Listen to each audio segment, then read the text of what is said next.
একজন নারী গর্ভধারণ করার পর থেকে তার শরীরের বিভিন্ন অঙ্গগুলোতে পরিবর্তন আসতে দেখা যায়, যার মধ্যে সর্বপ্রথম বা সবচেয়ে বেশি পরিবর্তন যেই অঙ্গ দুটোর মধ্যে আসে তার মধ্যে একটি হচ্ছে নারীর স্তনযুগল এবং দ্বিতীয়টি হচ্ছে নারীর পেট। আজকের ভিডিওর মাধ্যমে আমরা নারীর স্তনের পরিবর্তন নিয়ে আলোচনা করব।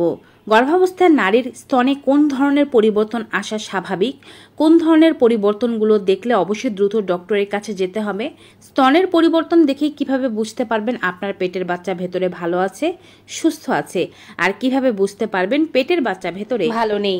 ইউটিউব থেকে আমাদেরকে দেখে থাকলে চ্যানেলটি সাবস্ক্রাইব করে রাখবেন, ফেসবুক থেকে আমাদেরকে দেখে থাকলে পেজটি ফলো করতে ভুলবেন না। ভিডিওটি ডাউনলোড করে রাখুন এবং ভিডিওটি বেশি বেশি সকলের মাঝে শেয়ার করে দিন যেন সবাই এই তথ্যগুলো পেতে পারে। চলুন শুরু করা যাক। আপনি যখন গর্ভধারণ করেন অর্থাৎ গর্ভাবস্থার প্রথম মাসে প্রেগন্যান্সি টেস্ট কিট পজিটিভ আসার সাথেই বা প্রেগন্যান্সি টেস্ট কিট পজিটিভ আসার আগেই আপনার স্তনযুগলে পরিবর্তন আসতে শুরু করে। অনেকে যারা তাদের শরীর সম্পর্কে অনেক বেশি অভিজ্ঞ তাদের মধ্যে অনেকেই প্রেগন্যান্সি টেস্ট কিট ব্যবহার করার আগে শুধুমাত্র স্তনের পরিবর্তন দেখে বুঝে যেতে পারেন যে তিনি গর্ভধারণ করেছেন। সাধারণত এটি দ্বিতীয় বা তৃতীয় গর্ভাবস্থায় তারা বুঝতে পারেন, কারণ তাদের আগের অভিজ্ঞতা রয়েছে এবং সেই অভিজ্ঞতার আলোকেই বলে দেওয়া যেতে পারে যে তারা গর্ভবতী। তো যাই হোক না কেন, গর্ভধারণ করার পরপর স্তনে যে পরিবর্তনগুলো আসে তার মধ্যে সর্বপ্রথম পরিবর্তন হচ্ছে স্তন যুগল বড় হতে শুরু করে। জন্মগতভাবেই কিন্তু একজন নারীর দুটো স্তন কখনো একই রকম হয় না। কারো ডান স্তন বড় হলে বাম স্তন ছোট হয়, কারো বাম স্তন বড় হলে ডান স্তন ছোট হয়। গর্ভধারণ করার পরে এই স্তনযুগল বড় হতে শুরু করে, আগের চেয়ে বেশি পরিমাণে কোমল হয়ে থাকে এবং নরম হয়ে যায় এবং ফুলে ফেপে উঠতে শুরু করে। এতে ঘাবড়ে যাওয়ার কোনো কিছু নেই। গর্ভধারণ করার জন্য স্তনের যে দুধের শিরাগুলো আছে বা সন্তানকে দুধ পান করানোর জন্য স্তন এভাবে নিজেকে প্রস্তুত করছে। তাই এ সময় আপনার স্তন বড় হয়ে গেলে আপনার ব্রায়ের সাইজও বড় করতে হবে। গর্ভাবস্থার প্রত্যেকটি ট্রাইমেস্টারে আপনার বর্তমান কাপ সাইজের চেয়ে 2 কাপ সাইজ বড় পড়াই ভালো। এতে করে আপনি আরাম বোধ করবেন এবং স্তনও বাড়তে সুবিধা হবে।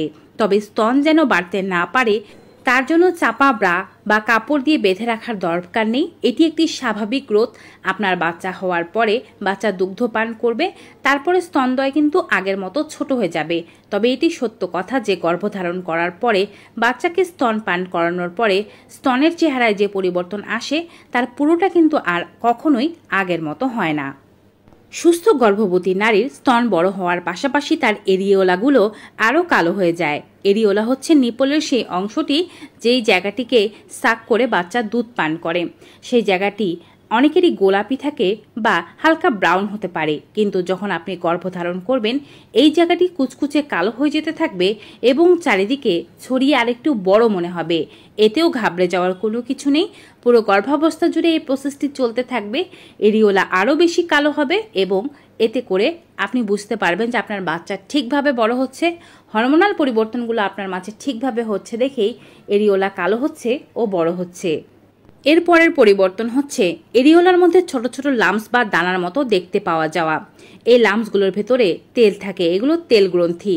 সাধারণত বাচ্চা যখন দুধ পান করে তখন জায়গাটি যেন সফট ও ময়েস্ট থাকে, বাচ্চার সাক করতে বা চুষতে যেন কোনো অসুবিধা না হয় এবং আপনিও যেন বাচ্চা চষার সময় কোনো কষ্ট না পান, সেজন্যই এই তেল গ্রন্থিগুলো তৈরি হয়।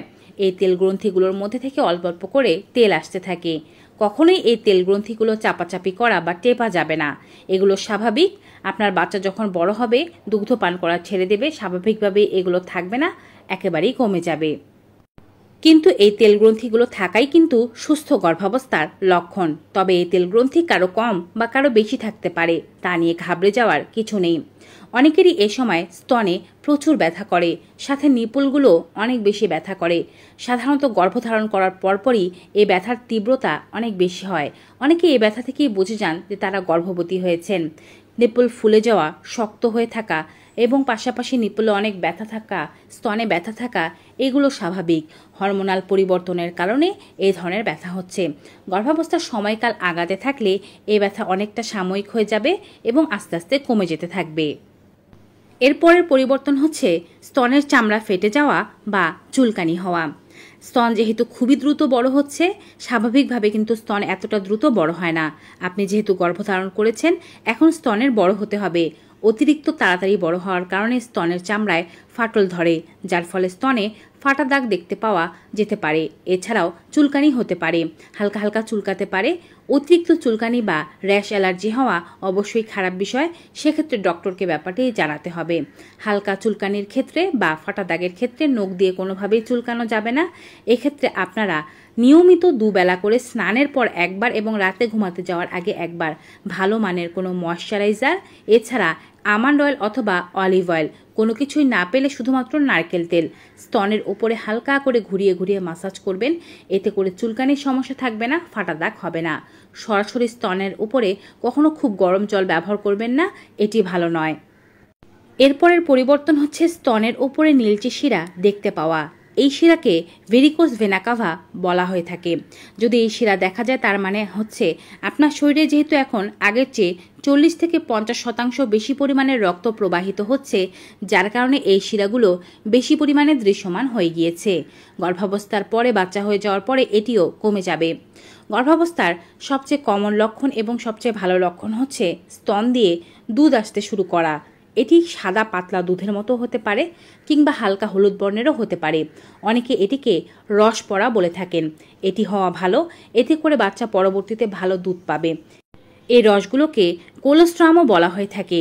গর্ভাবস্থার সময়কাল যত বাড়তে থাকবে এই রসের পড়ার পরিমাণ ততটাই বাড়তে থাকে। কারো কারো ক্ষেত্রে প্রথম দিক থেকে এই রস আসতে শুরু করে সময়ের সাথে বাড়তে থাকে। কারো কারো ক্ষেত্রে প্রথম দিকে এই সমস্যাটা থাকে না, সপ্তম অষ্টম মাসের দিকে গিয়ে স্তন দিয়ে এমন তরল আসতে থাকে। গর্ভাবস্থার কোনো পর্যায়ে এই সমস্যা বা এই লক্ষণটা আসতে শুরু করলে তাতে ঘাবড়ে যাবেন না। কিন্তু যদি এমনটা হয় এই লক্ষণটা এসে হঠাৎ করে বন্ধ হয়ে গিয়েছে, তাতে করে কিন্তু একটু ঘাবড়ে যাওয়ার বিষয় আছে। মনে রাখবেন, আমি যে লক্ষণগুলোর কথা বলেছি সেগুলো গর্ভাবস্থার যে কোনো পর্যায়ে আসতে পারে। তবে একবার যদি লক্ষণটা শুরু হয় তা একেবারেই বন্ধ হয়ে যাওয়ার কোনো সম্ভাবনা নেই। গর্ভাবস্থার সময়কাল জুড়ে এই লক্ষণগুলো বাড়তেই থাকবে এবং কিছু কিছু লক্ষণ আপনার বাচ্চা হয়ে যাওয়ার সাথে সাথেই কমে যাবে।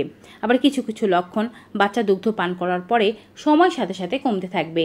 কিন্তু যদি এমন হয় কোনো একটি লক্ষণ, স্তনের এই পরিবর্তনগুলোর মধ্যে কোনো একটি পরিবর্তন গর্ভাবস্থার শুরু থেকেই আপনার মাঝে ছিল বা যে কোনো সময় আপনার মাঝে এসেছে, কিন্তু এখন আপনার মনে হচ্ছে যে এই লক্ষণটা আগে ছিল এখন নেই, যেমন স্তন আর আগের মতো ফোলা নেই, নেপুলগুলো আগের মতো নর্মাল হয়ে গিয়েছে, স্তনে কোনো ব্যথা করে না, আগে দুধ আসতো এখন আসছে না, বা কোলোস্ট্রাম আসতো এখন আসছে না, সেক্ষেত্রে কিন্তু গর্ভের বাচ্চা সুস্থ আছে কিনা তা জেনে নেওয়া প্রয়োজন এবং ডক্টরের কাছে একবার ভিজিট করে আপনার একটি আল্ট্রাসাউন্ড করে দেখা উচিত বাচ্চা কেমন আছে। তবে বাচ্চার নড়াচড়া যদি ঠিক থাকে, প্রতিদিন 10 বার করে নড়ে, সেক্ষেত্রে ঘাবড়ে যাওয়ার বিশেষ কোনো কারণ নেই। আরেকটি যেটি বিষয়, যদি স্তনে প্রচুর চুলকানি হয়, স্তন দিয়ে রক্তপাত হয়, পুজ হয়, কোনো একটি জায়গায় লাম্পস বা দলার মতো পেকে থাকে, কোনো জায়গায় প্রচুর ব্যথা হতে থাকে, ট্যাপ খেয়ে যায় বা ভেতরের দিকে ঢুকে যায়, নেপুলগুলো শুকিয়ে যায়, ভেতরের দিকে ঢুকে যায়, এগুলো কিন্তু স্তন ক্যান্সারের লক্ষণ হতে পারে। এমন লক্ষণ দেখা দিলে দেরি না করে ডক্টরের পরামর্শ নেওয়া খুব বেশি জরুরি। তো ভিউয়ার্স, আজকের এই ভিডিওটি কেমন লাগলো কমেন্ট বক্সে জানাতে ভুলবেন না। বেশি বেশি সকলের সাথে শেয়ার করে দেবেন। আমরা আজকের মতো এখানেই বিদায় নিচ্ছি। আগামীকাল নতুন ভিডিও নিয়ে আপনাদের সামনে হাজির হয়ে যাব। Till then, good bye and take care.